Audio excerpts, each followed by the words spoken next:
Shalom Bapak Ibu Saudara yang dikasih Tuhan. Puji syukur kepada Tuhan, kita semua boleh ada sampai saat ini. Itu semua oleh karena anugerahnya. Janganlah kita putus asa oleh karena banyak kekecewaan yang kita dapat dalam hidup kita. Dan janganlah kita putus asa oleh karena banyak orang yang ingin menjatuhkan kita. Tuhan mengizinkan semua itu terjadi agar kita bisa naik ke tempat yang lebih tinggi. Mari kita awali pujian kita dengan pujian Bila Kau yang membuka pintu.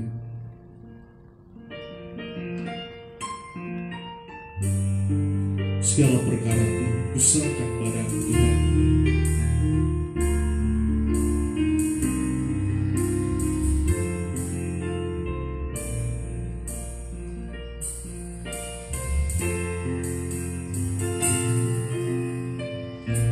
Segala perkaraku ku serahkan padamu, Allah pembelaku. Segala kuatiku ku taruh di kakimu, Allah pemeliharaku. Segala perkaraku, segala perkaraku ku serahkan padamu, Allah pembelaku. Segala kuatiku ku taruh di kakimu, Allah pemeliharaku. Bila Kau yang membuka pintu, tak ada satu pun dapat menutupnya. Bila Kau yang mengangkat aku, tiada yang dapat merendahkanku.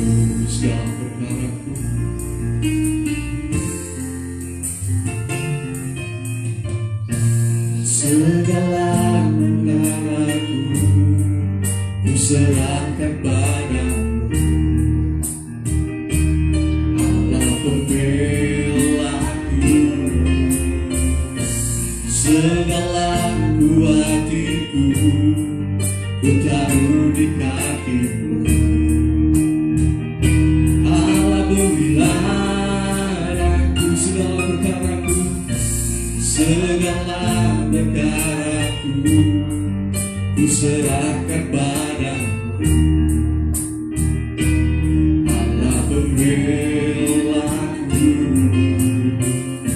Segala kuatiku ku taruh di kakimu, Allah pemeliharaku. Bila Kau yang membuka pintu, tak ada satu pun dapat menutupnya. Bila Kau yang mengangkat aku, tiada yang dapat merendahkanku. Bila Kau yang membuka pintu, tak ada satu pun dapat menutupnya. Bila Kau yang mengangkat aku, tiada yang dapat merendahkanku. Bila Kau yang membuka pintu, tak ada satu pun dapat menutupnya. Bila Kau yang mengangkat aku, tiada yang dapat merendahkanku. Bila Kau buka pintu. Bila kau yang membuka pintu, tak ada satu pun dapat menutupnya. Bila kau yang mengangkat aku, tiada yang dapat merendahkan.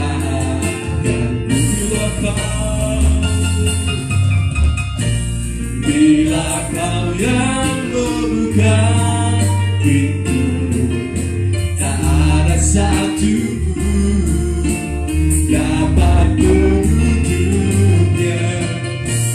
Bila kau yang mengangkat aku, tak ada yang dapat merendahkanku.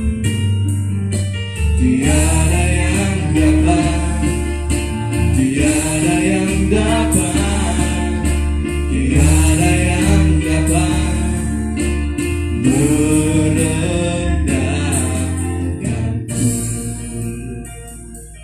Mari sama-sama kita berdoa. Tuhan, terima kasih atas pagi hari ini.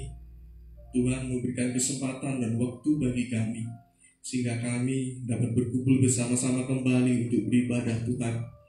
Badai boleh datang dalam kehidupan kami, masalah boleh ada dalam kehidupan kami Tuhan, tetapi satu hal yang ingin kami nyatakan, kami mau terus tetap setia kepadamu Tuhan, sebab Engkau yang terlebih dahulu mengasihi kami. Waktu Tuhan adalah waktu yang terbaik, tidak terlalu cepat dan tidak terlalu lama, selalu tepat pada waktunya Tuhan. Dan saat ini kami mau beribadah, kami mau memuji dan memuliakan nama-Mu. Biarlah Tuhan, apa yang kami persembahkan pada pagi hari ini, semuanya untuk menyenangkan hati-Mu. Tuhan, sertai ibadah kami, sertai para imam-imam yang melayani, dan juga hamba-Mu yang akan menyampaikan rahasia-rahasia firman-Mu pada pagi hari ini, sehingga ibadah kami boleh dapat berjalan dengan lancar. Kami mau hanya Engkau yang ikut campur tangan dalam ibadah kami pada pagi hari ini. Terima kasih Tuhan, hanya di dalam nama Tuhan Yesus kami mau memulai ibadah ini. Haleluya, amin. Sekali lagi shalom Bapak Ibu Saudara yang kasih Tuhan. Mari kita serahkan hidup kita sepenuhnya di dalam tangan Tuhan. Janganlah kita khawatir akan hari esok, sebab kita memiliki Tuhan yang selalu senantiasa mengulurkan tangannya untuk menolong kita, Bapak Saudara. Mari kita lanjutkan pujian kita dengan pujian sukacita. Langit dan bumi, pujilah Tuhan.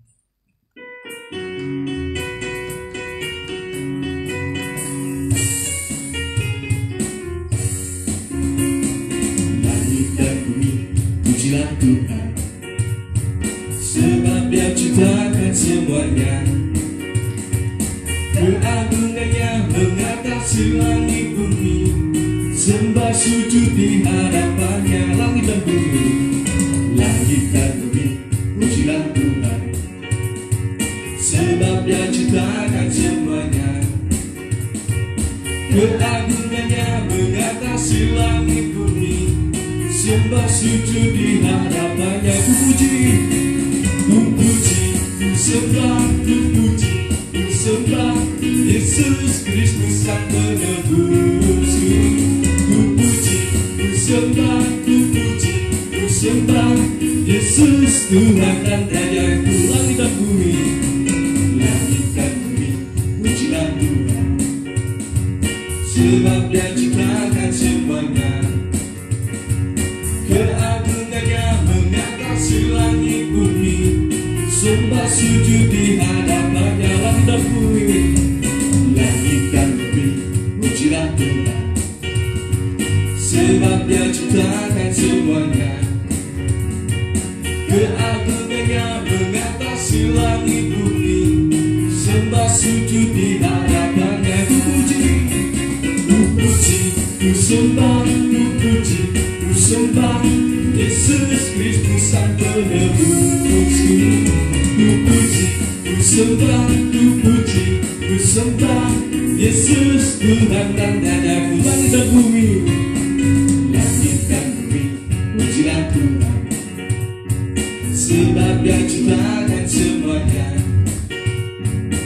keagungannya mengatasi langit bumi. Sembah sujud di hadapannya, ku puji, ku sembah, ku puji, ku sembah Yesus Kristus Sang Penebusku.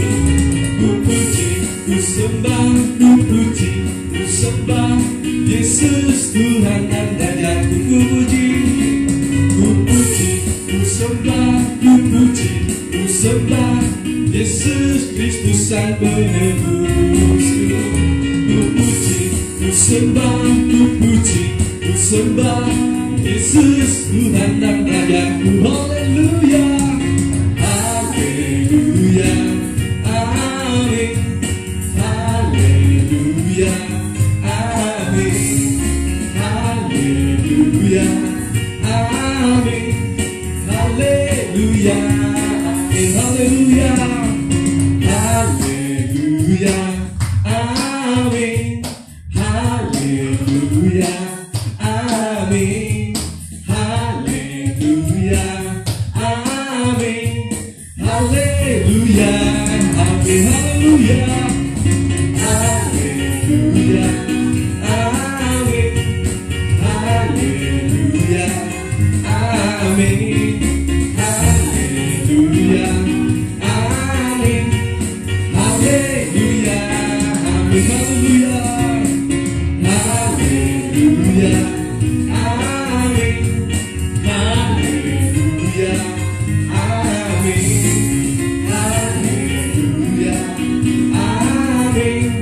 haleluya, amin, haleluya, amin, haleluya, amin, haleluya, amin.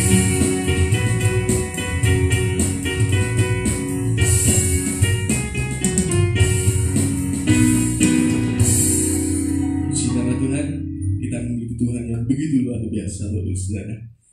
Kita sudah memuji dan memuliakan nama Tuhan. Tiba waktunya bagi kita untuk menyiapkan hati dan pikiran kita untuk mendengarkan firman Tuhan. Untuk menyambut firman Tuhan, mari kita pujikan Bertahan dan Kuatlah.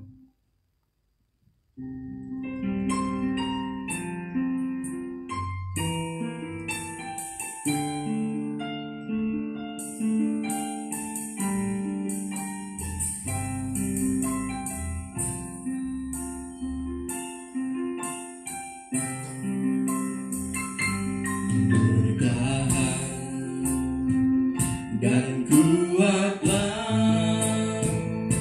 saat pencobaan silih berganti, meskipun takkan mengerti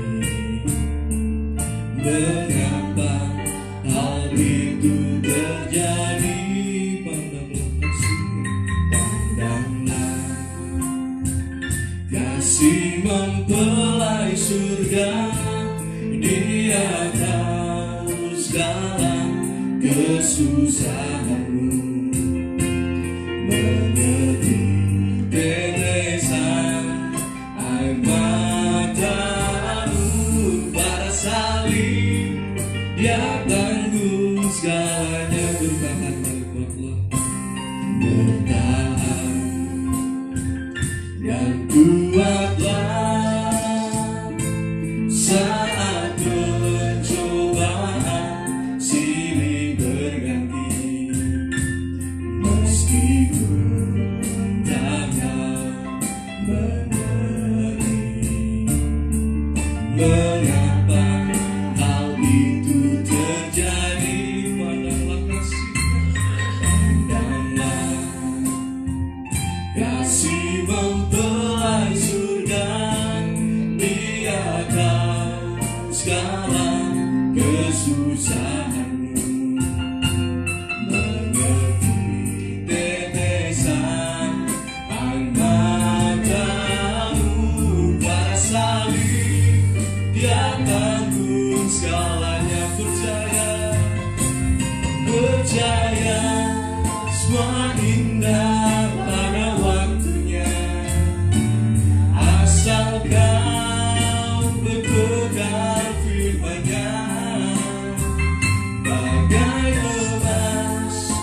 murni adalah teruji, bertahan dan kuatlah,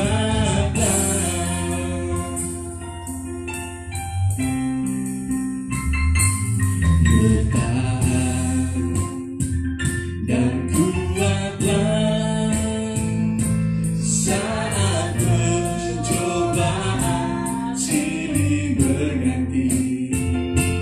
Meskipun tak tahu mengerti mengapa hal itu terjadi, pandanglah kasih mempelai surga. Dia tahu segala kesusahan, mengerti tetesan air matamu pada salib. Dia tanggung segalanya. Percaya semua indah pada waktunya, asal kau berpegang firman-Nya. Bagai emas murni dan telah teruji, bertahan dan kuatlah. Percaya semua indah pada waktunya, asal kau berpegang firman-Nya. Bagai emas murni yang telah teruji, bertahan dan kuatlah. Percaya semua indah pada waktunya, asal kau berpegang firman-Nya. Bagai emas murni yang telah teruji, bertahan dan kuatlah. Percaya semua indah pada waktunya, asal kau berpegang firman-Nya. Bagai emas murni yang telah teruji, bertahan dan kuatlah. Bertahan dan kuatlah. Bertahan dan kuatlah.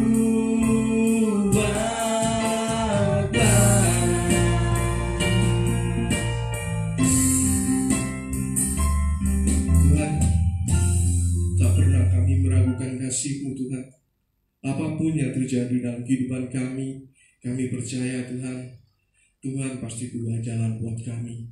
Dan kami percaya Tuhan, semuanya akan indah pada waktunya. Dan saat ini kami mau mendengarkan firman-Mu Tuhan. Tuntun setiap kami, sehingga kami dapat menerima firman dengan baik. Dan kami dapat mengerti apa rahasia firman Tuhan yang sebenarnya. Terima kasih Tuhan, hanya di dalam nama Tuhan Yesus kami mau mendengarkan firman-Mu. Haleluya, amin. Pelayanan selanjutnya saya serahkan kepada Bapak Gembala.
Satu, satu, satu. Volumenya satu.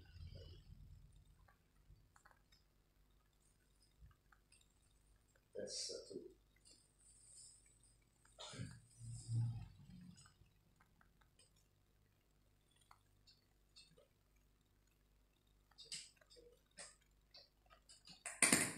Tes, ya.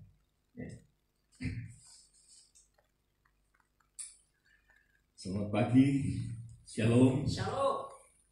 Kita berjumpa lagi, saudaraku, dalam kemurahan Tuhan. Kita bisa melaksanakan ibadah yang di dalam keadaan yang agak beda dengan biasanya.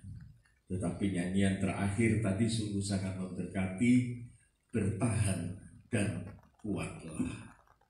Jadi ada orang itu yang sebetulnya kuat, saudaraku, tetapi dia tidak mau bertahan.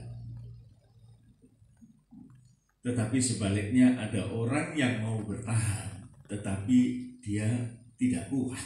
Nah ini masalah, saudara ya. Tetapi untungnya nyanyian itu lengkap. Dikatakan mereka akan berhasil apabila mereka tetap bersama-sama berada di dalam kekuatan firman Tuhan. Nah ini yang menjadi pokok dari kehidupan umat orang percaya, bahwa kita memang tidak boleh terpisah dari firman Allah, oleh karena firman Allah itu merupakan sumber kekuatan kita di dalam kita bertahan dan kita memiliki kekuatan. Terlebih saudaraku, bahwa segala penderitaan ini sifatnya hanya sementara dan akan berlalu. Dan semuanya itu tepat pada waktunya, oleh karena Tuhan itu yang maha mengetahui akan segala batas-batas kemampuan kita sebagai anak-anak Tuhan. Jadi kesimpulannya, dalam hal ini kita memang repot, kita memang menderita, kita memang menghadapi masalah banyak, tetapi yang jelas kita tidak boleh gelisah dan minder atau merasa takut di dalam hidup ini. Oleh sebab itu, saudara, kita perlu, sekali lagi saya mengingatkan bahwa kita perlu untuk selalu mendekatkan diri kita kepada Tuhan, yaitu kepada firman Allah. Karena firman Allah itu adalah Allah itu sendiri. Mari saudaraku, kita akan memulaikan renungan kita tetap di dalam pembacaan 1 Petrus 1. Oleh karena saya menyadari, saudaraku, firman Allah ini adalah firman yang hidup dan dia berkembang. Satu hari saya membaca, saya memperoleh sesuatu dari bacaan ini. Kemudian saya anggap, wah itu sudah selesai. Ternyata tidak, saudara. Keesokan harinya saya membaca lagi, maka pengertian yang kemarin saya peroleh itu ditambah dengan pengertian-pengertian yang baru. Kemudian lepas dari hari kedua, hari ketiga saya membaca lagi, maka ada lagi sesuatu yang baru yang dari ayat-ayat yang sudah pernah kita baca. Seingat saya, saudaraku, 1 Petrus 1 ini sudah kita berulang beberapa minggu. Tetapi saya berpikir dan saya meyakini, saudaraku, bahwa membaca berulang itu tidak ada salahnya. Bahkan itu ada benarnya. Minimal, saudaraku, minimal kita lebih ingat dari ayat-ayat yang sudah pernah kita baca. Dan sekalipun ayat itu sama, tetapi di dalamnya akan memberikan pengertian-pengertian rohani yang sangat indah kepada kita semua. Mari kita baca 1 Petrus 1 ayat yang ketiga mulai. 1 Petrus 1 ayat yang ketiga, demikian firman Tuhan. Terpujilah Allah dan Bapa Tuhan kita Yesus Kristus. Ini sangat menarik, saudara. Rasul Petrus ini memuji Allah, yaitu Bapa kita dan juga Bapa Tuhan Yesus Kristus. Dia memuji, tetapi dasar dari pujian kepada Allah ini, Rasul Petrus tidak mendasarkan atas perkara-perkara yang fana, tetapi dia mendasarkan segala puji dan pujanya kepada Bapa di surga itu oleh karena perkara-perkara yang sungguh-sungguh tidak bisa diperoleh di dalam dunia ini. Saudara, apa itu? Kita lanjut. Pujilah Allah dan Bapa Tuhan kita Yesus Kristus, Iya. yang karena rahmat-Nya yang besar. Iya, rahmat-Nya yang besar itu menjadi titik tolak pujian Rasul Petrus. Beda dengan kebanyakan orang, saudaraku. Orang baru bisa memuji Allah apabila ia memperoleh sesuatu yang sifatnya fana. Tidak salah, tetapi itu bukan tujuan utama dari Tuhan. Tujuan utama dari Tuhan ialah manusia itu mengerti harga dari pengorbanan Kristus yang merupakan rahmat yang besar. Terus, yang karena rahmat-Nya yang besar telah melahirkan kita kembali iya, oleh kebangkitan Yesus Kristus dari antara orang mati kepada suatu hidup yang penuh pengharapan. ini saudaraku yang membuat kehidupan kita ini semakin bergairah di dalam Tuhan. Oleh karena kita ini mempunyai pengharapan-pengharapan baru. Kalau kita dulunya hanya memikirkan perkara-perkara keduniawian, maka kita tahu pada endingnya, kita tahu bahwa semuanya itu akan habis binasa, dilanda oleh kematian. Tetapi justru di dalam Tuhan kita melihat ada satu kebangkitan yang sudah terjadi. Maka kebangkitan inilah yang membawa manusia ini mempunyai satu harapan baru dari kebangkitan itu, yang diistilahkan adalah kelahiran yang baru di dalam Kristus. Saudara, pengharapan ini yang sangat menggoda saya. Kita baca ayat selanjutnya. Apa yang kita harapkan ini sebetulnya?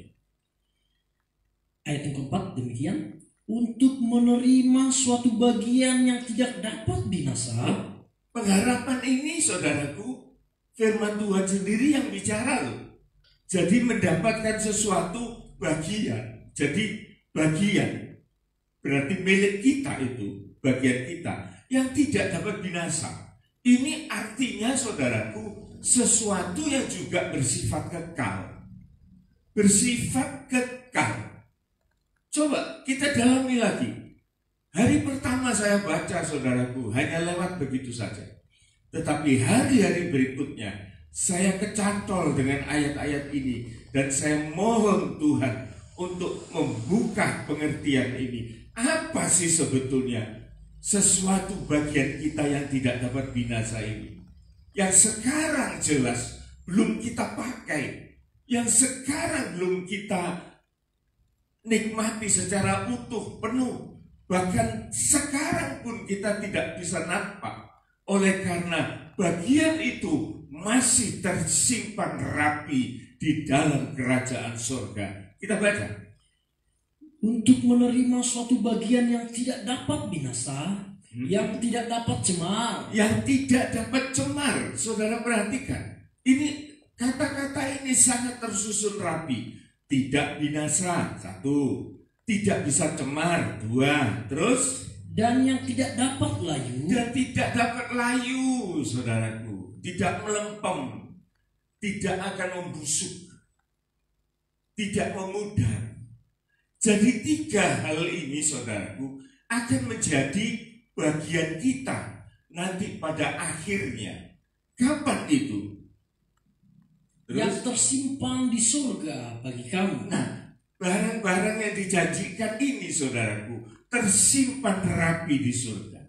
Masalahnya, kapan kita akan menerima bagian kita itu? Nah, ini saudara ya. Jadi kita akan menerima bagian itu, saudaraku, pada waktu Tuhan Yesus datang kembali untuk yang kedua kalinya. Ini saudaraku menjadi sesuatu yang dijanjikan oleh Tuhan. Kalau bisa saudaraku saya simpulkan, di mana firman Tuhan itu sendiri yang menjelaskan kepada kita apa yang kita peroleh. Satu, tidak binasa. Tidak binasa itu saudaraku minimal, lah ini saya katakan minimal, adalah tubuh kita ini saudaraku akan diubah menjadi tubuh sorgawi, akan diubahkan menjadi tubuh kebangkitan yang penuh dengan kekekalan, kemuliaan, dan dikatakan tubuh yang tidak dapat binasa lagi. Pada waktu hari kedatangan Tuhan, maka orang-orang yang mati di dalam Dia akan dibangkitkan. Kita tidak mati semua. Pada waktu hari kedatangan Tuhan yang kedua kali itu, generasi manusia masih berlanjut. Ada yang sudah mati, tetapi masih ada yang masih hidup sebagai kelanjutan dari generasi-generasi yang lalu. Tetapi di sini saudaraku, firman Allah menyatakan bahwa orang-orang yang mati di dalam Tuhan, maka pada hari kedatangan Tuhan, mereka akan dibangkitkan dengan tubuh yang baru, tubuh yang tidak akan binasa lagi.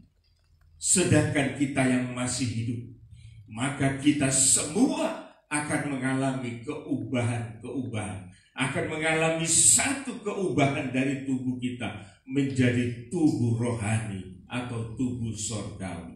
Kita baca itu saudaraku di dalam 1 Korintus 15 ayat yang ke-50 mulainya. 1 Korintus 15 ayat yang ke-50, demikian firman Tuhan. Saudara-saudara, inilah yang hendak kukatakan kepadamu, yaitu bahwa daging dan darah tidak mendapat bagian dalam kerajaan Allah, dan bahwa yang binasa tidak mendapat bagian dalam apa yang tidak binasa. Ini maunya saudaraku. Jadi tubuh manusia ini ada di dalam proses kehancuran, kebinasaan, menjadi tua, sakit, mati.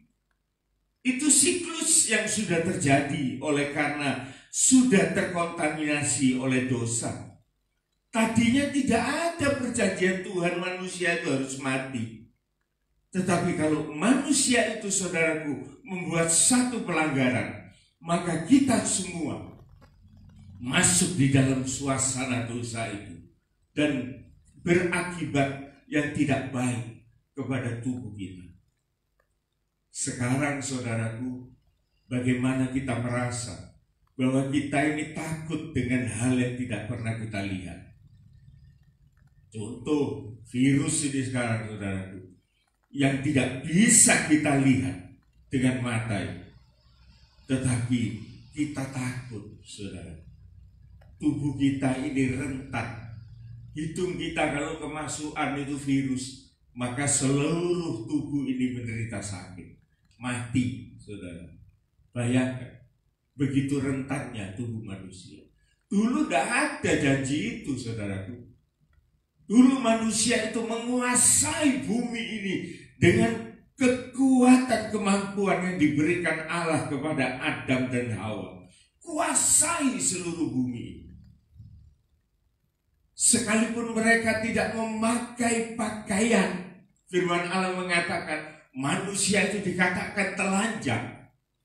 Tetapi di dalam pikiran saya saudaraku, sekalipun manusia itu dalam keadaan telanjang, dia tidak dipermalukan oleh karena kuasa Allah itu menyelimuti dirinya.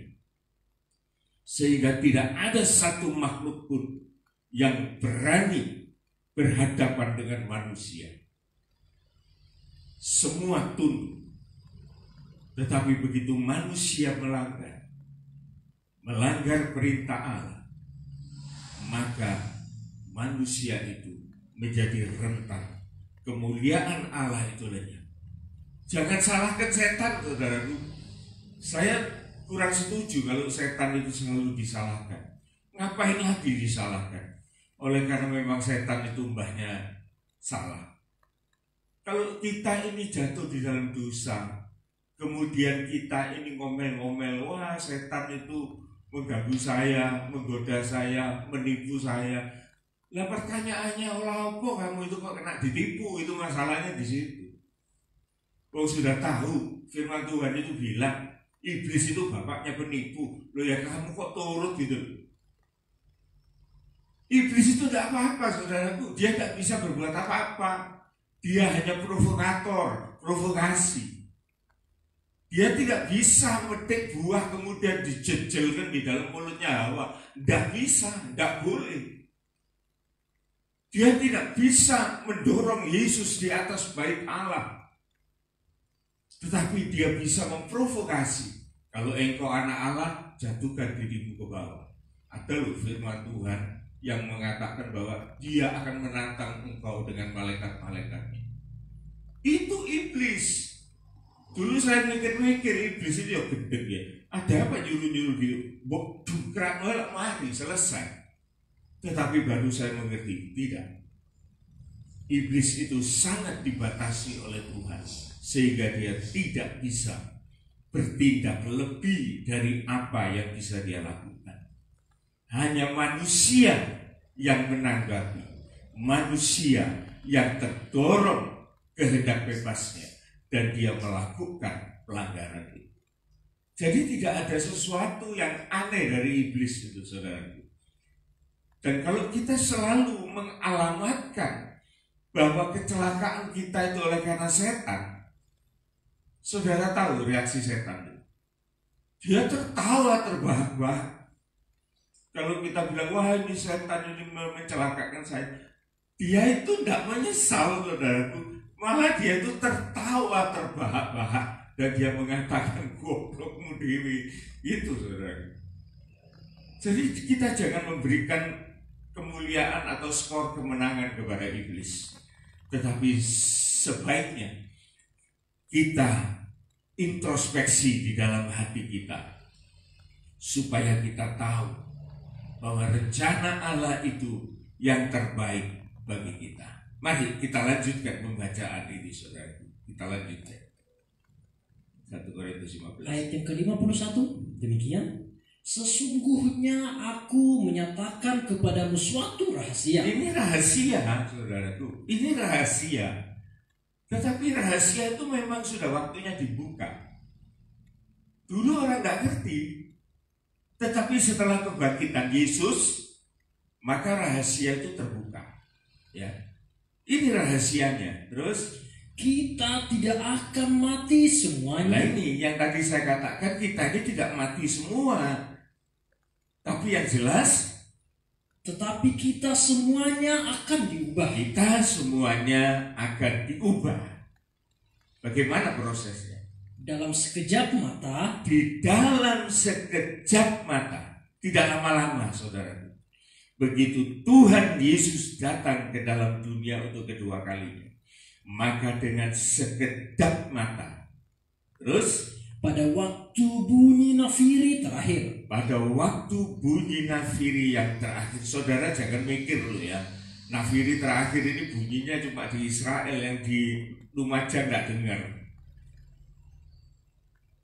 Berapa kerasnya bunyinya nafiri? Di mana ditiupnya? Seberapa besarnya seluruh dunia bisa mendengar? Ini, saudaraku, sesuatu yang harus kita terjemahkan, bukan sesuatu yang aneh sebetulnya. Nafiri ini jelas berbicara tentang berita firman Tuhan yang ditiupkan oleh hamba-hamba Tuhan, oleh malaikat-malaikat di seluruh dunia ini, saudara. Nafiri atau firman Allah itu akan ditiupkan sebagai sangkakala yang terakhir. Terus, sebab nafiri akan berbunyi dan orang-orang mati akan dibangkitkan dalam keadaan yang tidak dapat binasa, dan kita semua akan diubah. Pada saat firman itu di dalam akhir zaman ini, saudara, diberitakan dengan kuat, maka akan terjadi suatu keguncangan yang luar biasa, yaitu orang-orang mati akan dibangkitkan di dalam keadaan yang tidak dapat binasa. Mereka sudah memperoleh apa yang dijanjikan oleh Tuhan, yaitu akan memperoleh bagian yang tidak akan binasa, yaitu tubuh surgawi, tubuh rohani yang akan diberikan kepada manusia yang percaya kepada Dia. Kemudian bagi orang-orang yang masih hidup, yang masih bertahan di dalam imannya, saudara, sekalipun menghadapi banyak penderitaan, tetapi kepada mereka juga akan mengalami keubahan pada tubuh, bukan lagi yang fana, tetapi yang kekal, yaitu tubuh surgawi.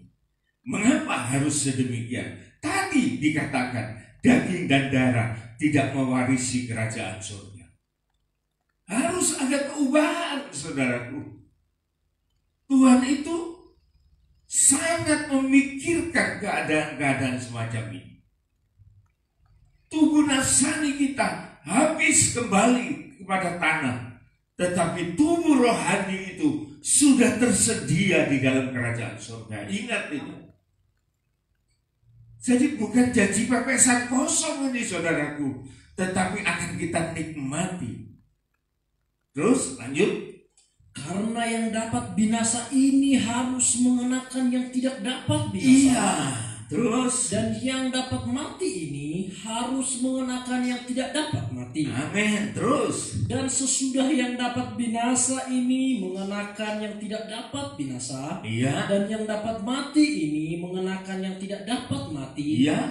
Maka akan genaplah firman Tuhan yang tertulis, maut telah ditelan dalam kemenangan. Bukan omong tok loh ini, saudaraku, tetapi masih berkaitan dengan Petrus tadi yang mengatakan, aku bersyukur kepada Bapa oleh karena kebangkitan Kristus itu mempunyai dampak untuk manusia ini, mempunyai kesempatan untuk dilahirkan baru. Dan ini sudah dipelopori oleh Yesus. Banyak orang yang cerita, saudaraku, banyak keyakinan iman di dunia ini dari paham apapun juga menceritakan tentang kebangkitan. Tetapi mereka tidak punya model. Mereka hanya punya cerita, punya berita, tapi tidak ada nyata. Tetapi kita di dalam Kristus, kita melihat satu model bagaimana Yesus itu mati di dalam menanggung segala dosa manusia. Tetapi oleh karena dia menang atas maut, dia dibuktikan dia pada hari yang ketiga, dia bangkit dari antara orang mati. Sehingga dia berani menantang, dia berani mengucapkan ayat di dalam 55 ini, saudaraku, dan seterusnya. Ayat yang ke-55 demikian, hai maut, di manakah kemenanganmu? Hai maut, di mana kemenanganmu? Maut ini, saudaraku, adalah musuh terakhir dari manusia, saudaraku. Musuh terakhir yang tidak terhindarkan. Tetapi dalam Kristus Yesus, maka kemenangan itu ada di pihak kita. Sehingga kita pun bisa mengatakan, hai maut.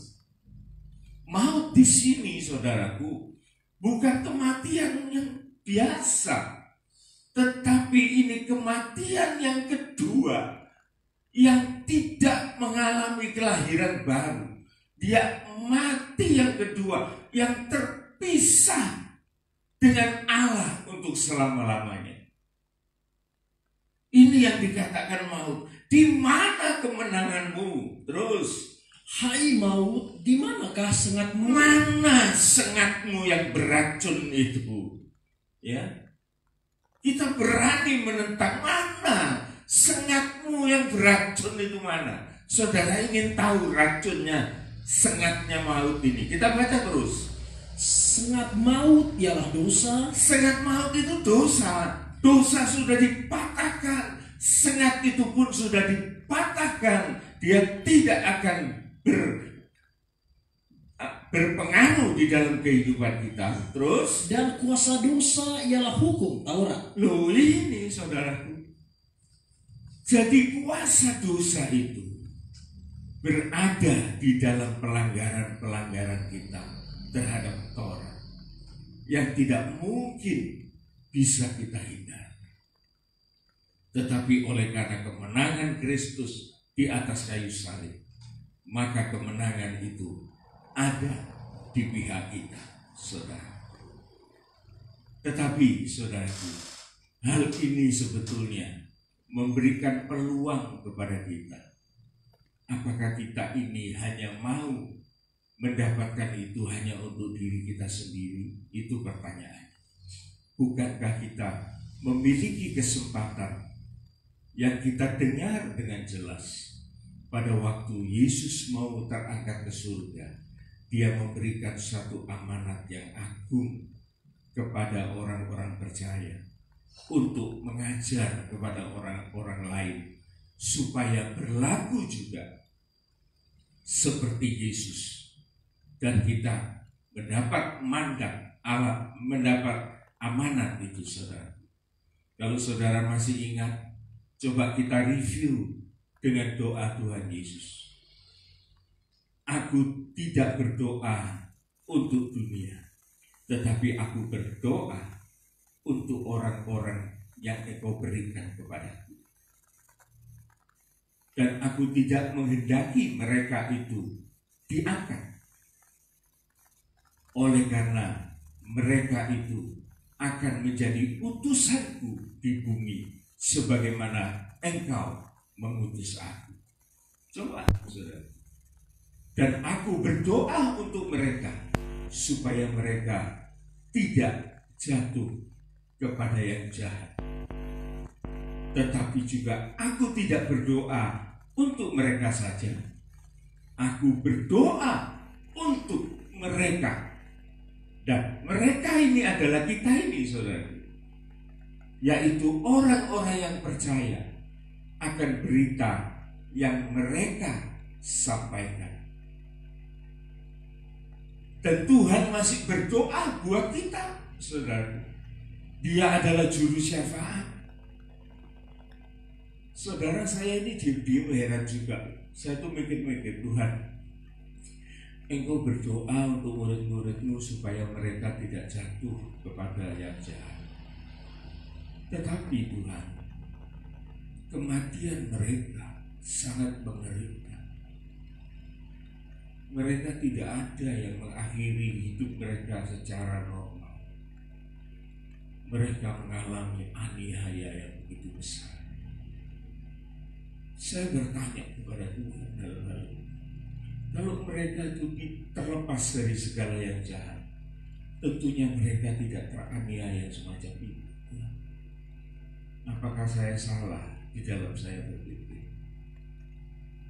Di dalam pencerahan Tuhan mengatakan, justru keadaan mereka itulah yang membuktikan bahwa mereka itu tidak jatuh kepada yang jahat. Kalau saja mereka itu jatuh kepada yang jahat, mereka tidak akan punya bukti untuk membela kebenaran, untuk membela kemuliaan Tuhan lewat kematian yang sangat menyakitkan. Mereka itu membuktikan bahwa mereka terlepas dari segala yang jahat. Baru saya mengerti.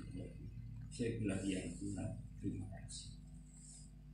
Oleh karena kematian, sekalipun apa bentuknya, jikalau itu ada jalan Tuhan, ada di dalam kehendak Tuhan, maka sejatinya orang itu memproklamirkan dirinya.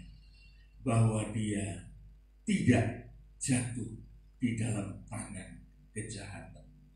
Dia membuktikan bahwa dia mau berkorban itu bagi kemuliaan Allah, saudara. Terus kita baca ayat yang ke-58.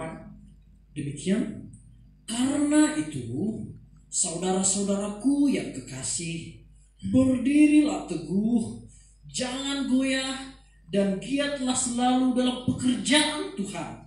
Sebab kamu tahu bahwa dalam persekutuan dengan Tuhan, jerih payahmu tidak sia-sia.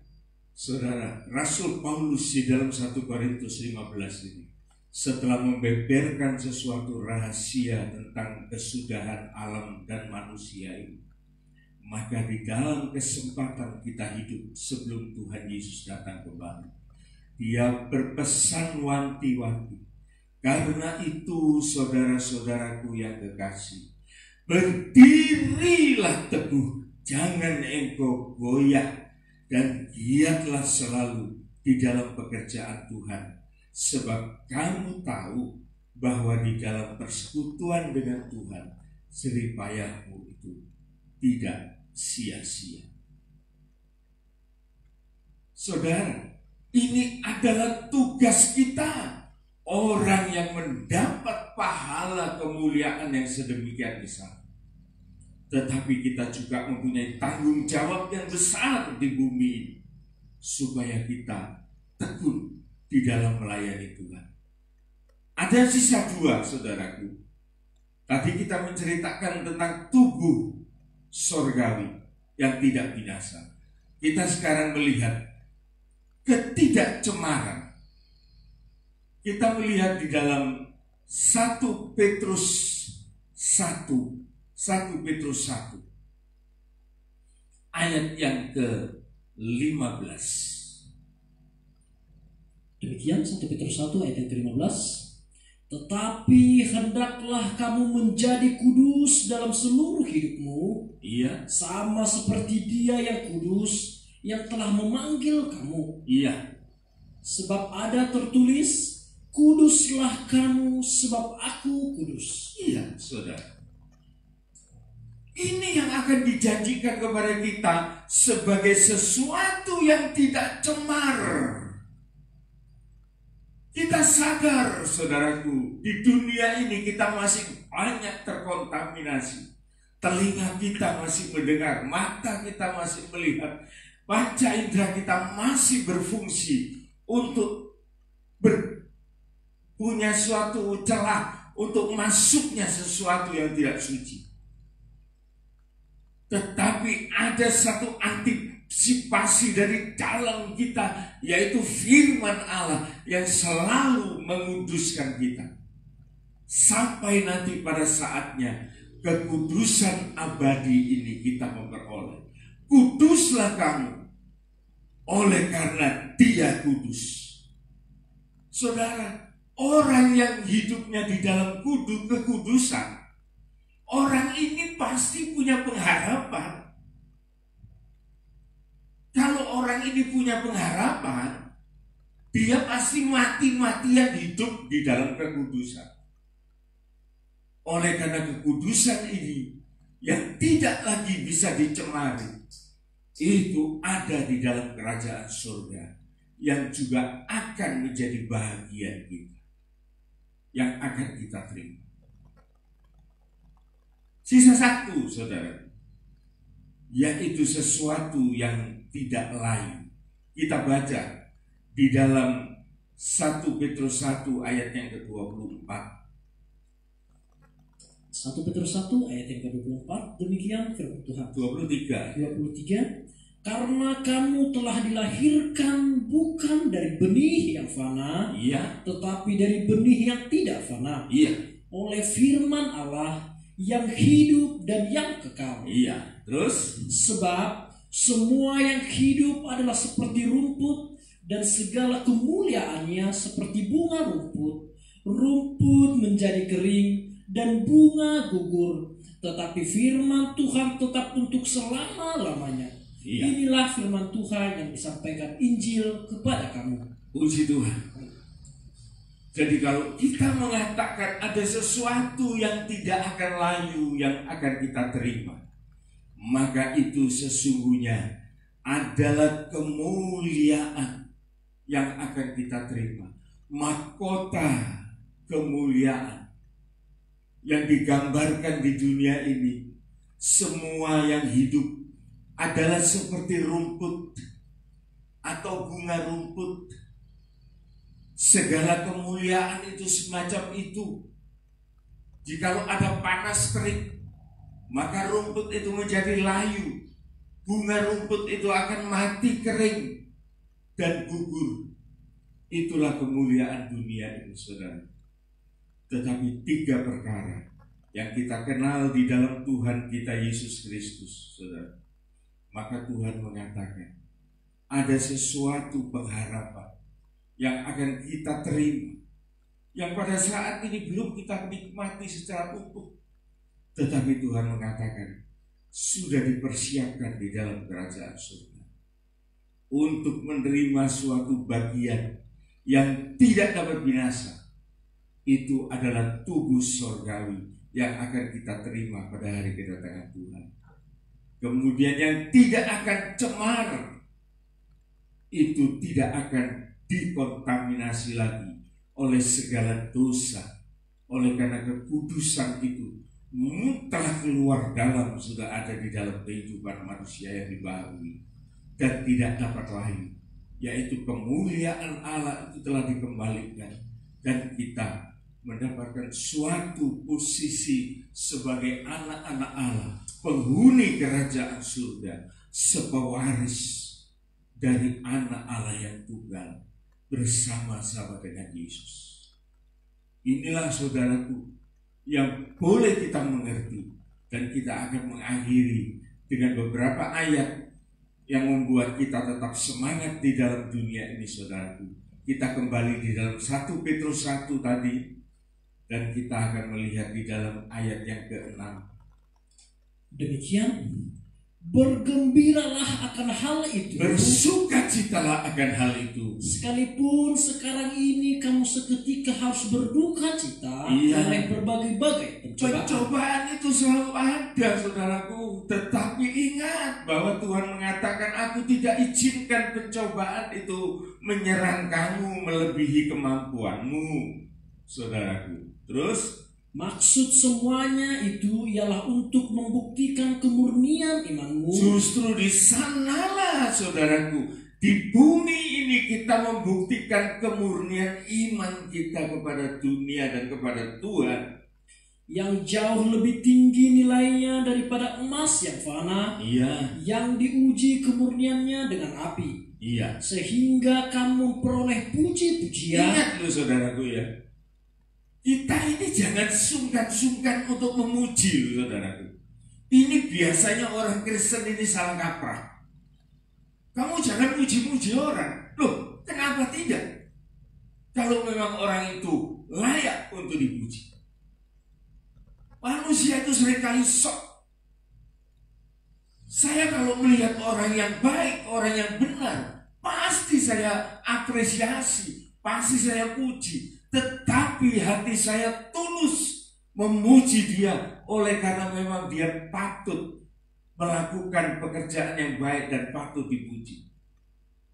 Seringkali orang Kristen ini salah kaprah, terus terang munafik. Kalau lihat orang benar, kalau lihat aku yang bisa, lah itu akhir jahat. Jangan, saudaraku. Kalau memang ada yang patut dipuji, puji dia dengan keikhlasan hatimu, dengan ketulusan hatimu. Maka puji-pujian itu tidak akan menjerat orang itu. Pasti tidak. Bahkan menambah semangat dari orang yang engkau puji. Asal pujianmu itu keluar dari ketulusan hati. Apa sih sulitnya muji itu, saudaraku? Barang gak usah beli kok, langsung ngoceh aja bisa. Tetapi yang penting hati kita. Jangan kita pelit terhadap memuji seseorang.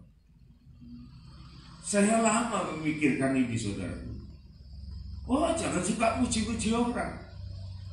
Saya pikir, loh kalau orang itu memang patut dipuji, ngapain? Ya, harus kita puji. Kenapa? Kita ulangi ini. Sehingga kamu memperoleh puji-pujian. Memperoleh puji-pujian, bukan pujian toh. Dan kemuliaan, iya, dan kehormatan, iya, pada hari Yesus Kristus menyatakan dirinya. Siapa ini yang muji? Tuhan, saudaraku. Bukan lagi manusia. Tuhan aja mau muji orang. Kalau orang itu berhasil bertaat di dalam kehendaknya, maka Tuhan itu memberikan kemuliaan puji-pujian yang sangat luar biasa untuk orang-orang semacam itu. Ayat terakhir, saudaraku, tetap di dalam 1 Petrus 1. Waduh, saudaraku, ini 1 Petrus 1 ini kaya sekali. Di dalamnya ada suatu cerita yang runut, dan di dalamnya ada satu cerita rahasia kehendak Tuhan, dan ada nasihat-nasihat. Ini berupa nasihat, saudaraku, ayat yang ke-13. Ayat yang ke-13, demikian firman Tuhan. Sebab itu, siapkanlah akal budimu, kepintaranmu, kebisaanmu, akal, otak, budi, hati. Orang Jawa bilang ajine rogo saka busana, ajining batin, ajining budi saka lati. Kalau orang Jawa mesti tahu ini. Dikatakan siapkan akal budi. Berhati-hatilah. Coba.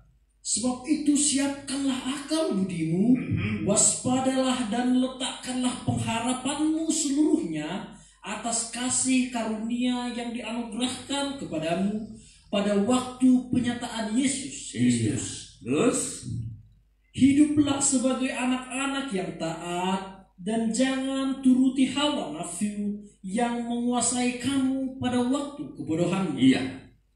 Ini saudaraku peringatan kepada kita.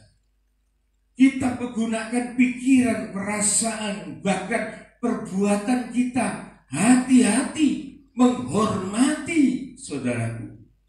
Waspada, letakkan pengharapan. Saudara, kalau saudara meletakkan sesuatu yang berharga, itu pasti saudara akan meletakkan di atas tempat yang pantas. Kalau saudara meletakkan air 1 gelas yang akan saudara minum, pasti saudara letakkan di atas meja makan dan diberi tutup. Ini tindakan hati-hati. Tidak mungkin saudaraku ngambil air untuk minum kemudian ditaruh di pelataran sementara banyak debu berterbangan. Itu bodoh. Tetapi di sini Tuhan memberikan satu contoh, waspada, letakkan pengharapan seluruhnya di atas kasih karunia. Apa itu kasih karunia? Kematian, kebangkitan Yesus. Itu kasih karunia. Mau taruh mana lagi? Saudara mau taruh mana? Tidak ada tempat yang baik untuk itu, saudara. Yang dianugerahkan kepadamu waktu penyataan Yesus Kristus. Loh, kapan penyataan Yesus Kristus itu kapan? Ya sekarang ini, saudara. Setiap kali saudara dengar firman Tuhan, disitulah pernyataan dari Tuhan Yesus ada di hadapan saudara. Tergantung saudara mau respon apa enggak. Kalau saudara tidak mau respon, Tuhan juga tidak mau paksa. Tetapi betapa ruginya kalau pernyataan Yesus itu sudah dinyatakan. Kapan? Sekarang. Apa yang dinyatakan? Saudara letakkan pengharapan itu di atas kasih karunia dengan tidak sembrono. Contohnya sembrono itu kayak Esau dulu, saudara. Dia sebetulnya sudah mendapat hak kesulungan. tetapi dia sembrono. Dia meletakkan haknya itu bukan pada tempatnya, tetapi pada hawa nafsunya. Dijual murah. Yakub mengatakan, beli kamu tidak boleh minta. Apa yang harus aku bayarkan? Hak kesulungan. Esau mengatakan, ambil. Sebentar lagi juga aku pun bisa mati. Ngapain aku belain hak kesulungan? Sekarang aku ini lapar. Loh saudara, hanya didorong oleh kebutuhan makan, hak kesulungan itu dijual. Sembrono banget. Sehingga pada akhirnya saudara, dikatakan Esau, dia minta berkat kepada bapaknya. Bapaknya mengatakan tidak bisa. Oleh karena semuanya sudah diberikan kepada Yakub, maka tidak ada bagian untuk engkau. Nangis meraung-raung. Ayahnya mengatakan tidak bisa. Sudah selesai. Jangan sampai hal ini saudaraku terjadi di dalam kehidupan kita. Maka kita dianjurkan oleh firman Tuhan bahwa kita harus hidup dengan taat sebagaimana Yesus hidup di dalam kehidupan kita masing-masing. Inilah saudaraku yang perlu kita perhatikan, dan semoga kita bisa mengikuti kehendak Tuhan, yaitu jangan goyah dan kita hidup melayani Tuhan. Melayani Tuhan saudaraku, jangan jual mahal. Jangan jual mahal. Jangan kita mengatakan, aku ini masih sibuk Tuhan, aku ini sibuk setengah mati. Iya, Tuhan tahu. Tapi pertanyaannya, apakah saudara mau dibikin jadi pengangguran dulu baru mau melayani Tuhan? Memalukan. Tetapi kalau saudara di dalam kesibukan, memang itu betul. Tuhan itu selalu mencari orang yang sibuk untuk menjadi pelayan-pelayannya. Jangan kaget ya saudara, Tuhan itu tidak cari pengangguran. Pada waktu Tuhan mencari murid, dia melihat Petrus, Yakobus, dan beberapa orang. Apa yang Tuhan lihat? Mereka itu sedang bekerja. Mereka itu beberapa orang adalah nelayan. Dan Tuhan tahu orang-orang ini manusia-manusia tangguh. Dan Tuhan panggil, ayo ikut aku. Firman Tuhan tidak bilang Tuhan cari orang pengangguran, tidak. Kapan Tuhan lihat orang nganggur? Di pasar. Ada orang yang nganggur, tapi dia itu hatinya itu kepengen kerja. Buktinya apa? Dia di pasar, dia tidak ngorok di rumah. Sehingga ada tuan kebun anggur itu melihat bahwa ada orang-orang yang nganggur di pasar. Dia mengatakan, ayo kerja, masuk di kebun anggur. Itu satu indikasi saudaraku, bahwa orang itu sebetulnya bukan orang yang malas, orang yang mau kerja. Tapi mereka bilang, tidak ada orang yang mengupah aku. Tapi Tuhan itu mengatakan, ayo aku akan memberi kamu upah, kerja.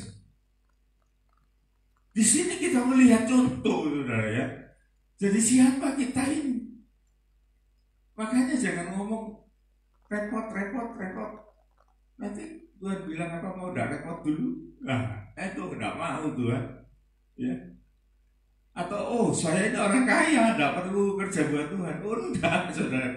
Matius itu orang kaya. Dia pemungut cukai. Tuhan bilang, ayo ikut aku.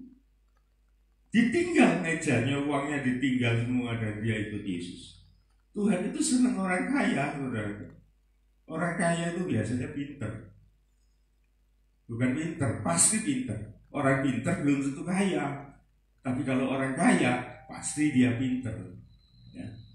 Inilah saudaraku yang baru kita renungkan, supaya kita waspada apa yang kita hadapi, apa yang akan kita peroleh, apa yang akan kita terima dari Tuhan. Amin. Kita akan menyanyikan sebuah nyanyian yang indah, yang merupakan suatu pengalaman hidup secara pribadi, kehidupan saya secara pribadi, saudaraku, di dalam melayani Tuhan. Ya, nyanyian ini baik demi baik, sangat indah.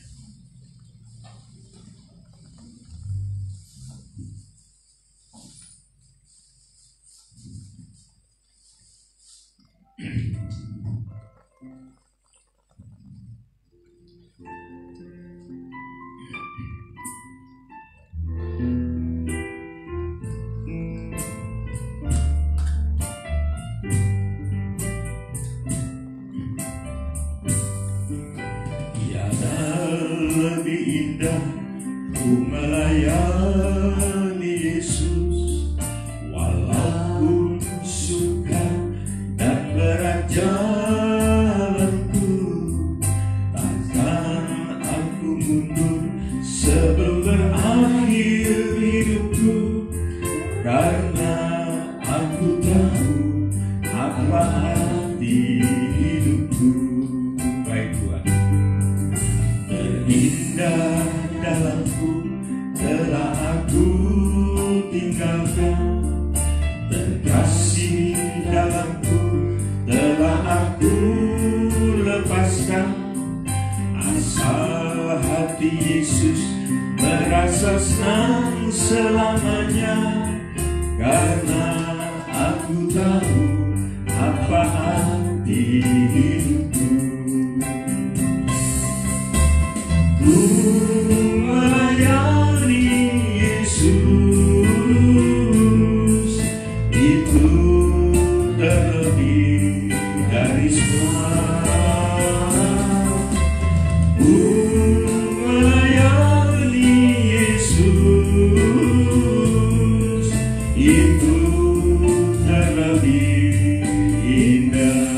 Tiada lebih indah, tiada lebih indah ku melayani Yesus, walaupun suka dan berat jalanku, takkan aku mundur sebelum berakhir hidupku, karena aku tahu apa arti hidupku. Indah dalamku telah aku tinggalkan, terkasih dalamku telah aku lepaskan, asal hati Yesus merasa senang selamanya, karena aku tahu apa arti hidupku. Ku melayani Yesus, itu terlebih dari semua. Ku melayani Yesus, itu terlebih indah. Ku melayani Yesus, itu terlebih dari semua. Ku melayani Yesus, itu terlebih indah. Kita renungkan, saudaraku, bahwa segala apa yang kita peroleh adalah menjadi pengharapan kita yang akan kita terima. Sekalipun kita mengalami banyak masalah di dalam dunia ini, tetapi ingat saudara, bukan alasan untuk kita lepas dari Tuhan. Oleh karena Tuhan terlebih dahulu sudah memberikan suatu jaminan kepada kita bahwa tidak ada yang melampaui kekuatan Tuhan. Bahkan Tuhan menjanjikan semuanya justru akan menjadi indah pada waktunya. Mari kita tekuni apa yang dipesankan oleh Tuhan, supaya kita tetap teguh berdiri, jangan goyah. Layanilah Tuhan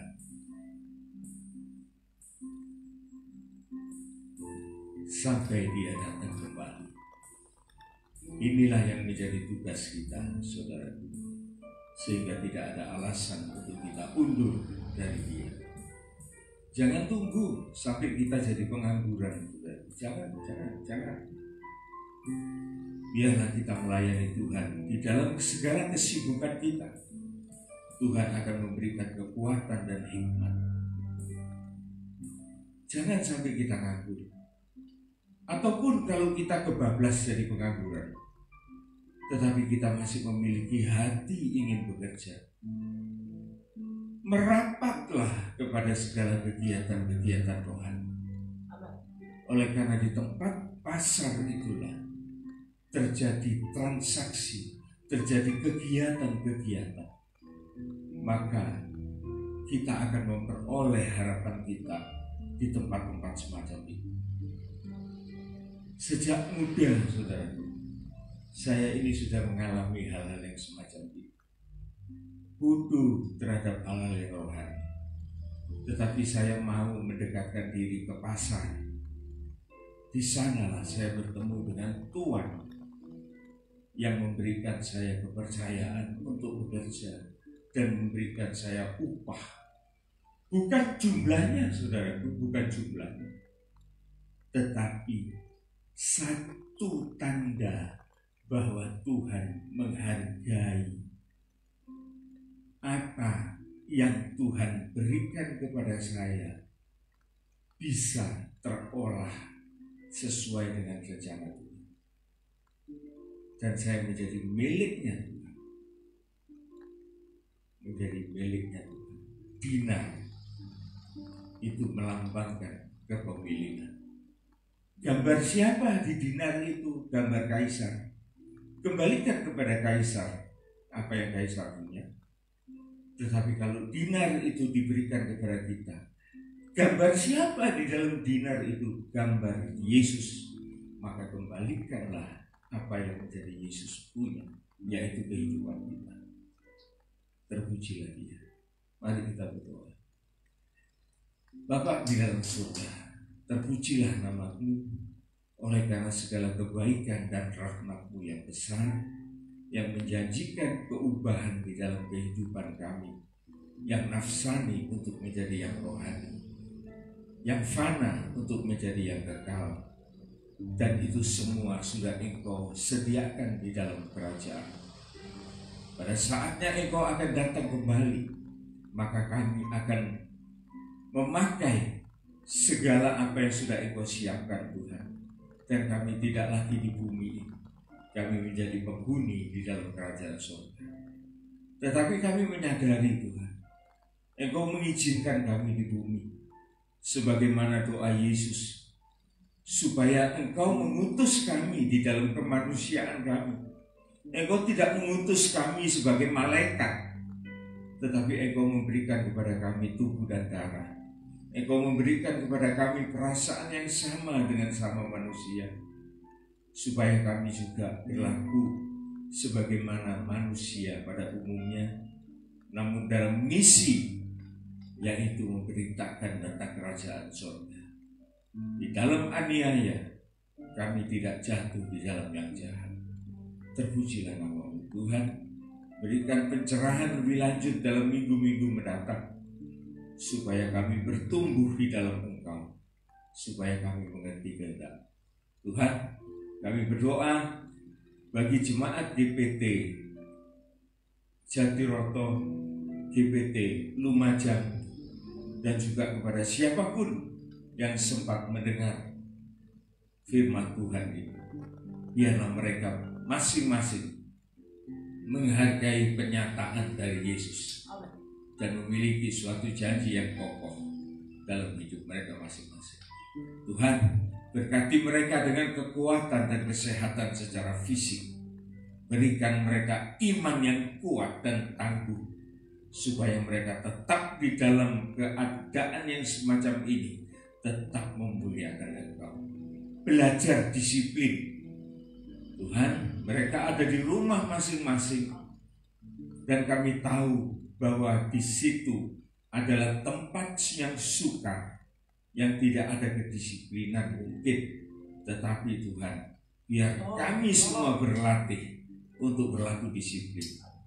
Bukan di gedung gereja kami disiplin, tetapi di tempat rumah kami masing-masing. Kami belajar mendisiplinkan diri untuk kami berhadapan dengan Engkau. Terima kasih Tuhan. Engkau sembuhkan, Engkau kuatkan, Engkau sehatkan, pulihkan bagi mereka yang membutuhkan pemulihan dari segala penyakitnya Tuhan. Engkau kuatkan, Engkau hiburkan mereka yang di dalam kekurangan, kesusahan, kepedihan. Tuhan, Engkau nyatakan pertolongan-Mu lewat saudara-saudara seiman, supaya Engkau hadir di tengah-tengah kami. Terpujilah nama Tuhan. Saatnya kami mohonkan berkat-Mu Tuhan. Saudara-saudara yang dikasihi Tuhan Yesus Kristus, terimalah segala berkat anugerah, kasih sayang, keselamatan yang kekal, sukacita surgawi yang berasal dari Allah Bapa, Sang Putra dan Roh Kudus akan menyertai kehidupan kita semua, mulai dari saat ini sampai Maranatha Tuhan Yesus datang kembali. Lanjutkan segala aktivitas kita sepanjang hari ini di dalam berkat Tuhan kita Yesus Kristus. Dalam nama Tuhan Yesus Kristus kami sudah mohonkan semuanya. Amin. Amin. Selamat siang. Tuhan memberkati. Ada pengumuman? Silakan. Sebentar Bapak Ibu Saudara, saya akan bacakan pengumuman kita. Bapak Ibu Saudara, seperti biasanya setiap hari kami akan bagikan rekod-rekod firman Tuhan. Mungkin rekod-rekod firman Tuhan itu hanya berkisar 10-15 menit, namun kiranya Bapak Ibu Saudara berrela hati untuk meluangkan waktu mendengarkan rekod-rekod firman Tuhan. Seperti biasa Bapak Ibu Saudara, hari Rebu tetap ada ibadah PA, dan juga untuk hari Minggu tetap ada video-video yang akan kami bagikan untuk anak-anak sekolah minggu. Kami juga akan bagikan tugas-tugasnya, dan itu sudah berjalan dengan baik, dan anak-anak sekolah minggu juga melakukannya dengan baik. Nah Bapak Ibu Saudara, ada beberapa hal lagi yang ingin saya beritahu. Yang pertama adalah bagi Bapak Ibu Saudara yang mungkin ingin memberikan persepuluhannya, bisa langsung kontak saya. Saya akan datang ke rumah Bapak Ibu Saudara, supaya Bapak Ibu tidak usah pergi keluar atau takut sakit seperti itu. Biar saya yang datang ke rumah Bapak Ibu Saudara dimanapun, dan saya akan menyerahkannya kepada bendahara kita. Dan yang kedua Bapak Ibu Saudara, bagi Bapak Ibu Jemaat GPT Lumajang ataupun Jatiroto, bagi yang mengalami sakit penyakit atau bagi yang ingin sharing seperti itu, bisa langsung menghubungi saya atau Saudara Olpi. Kami akan datang ke rumah Bapak Ibu Saudara untuk sharing mungkin, atau untuk bisa juga mendoakan yang sakit atau yang berulang tahun. Kami akan datang ke rumah Bapak Ibu Saudara, karena kami stay 24 jam. Bapak Ibu Saudara tidak usah sungkan-sungkan untuk mengkontak kami, dan kami akan datang untuk mendoakan Bapak Ibu Saudara sekalian. Demikian pengumuman yang bisa saya bagikan. Tuhan Yesus memberkati kita. Tetap semangat. Tuhan Yesus memberkati. Shalom.